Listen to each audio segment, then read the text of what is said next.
எந்த சூழ்நிலையும் அவர் அண்டி நின்று என்னை பிரிக்காது காத்து கொள்வார்.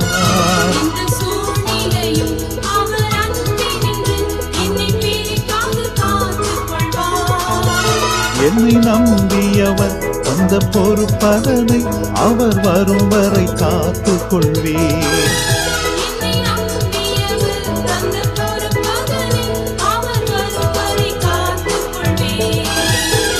ஆனந்தமே பரமானந்தமே இது மாபெரும் பாக்கியமே.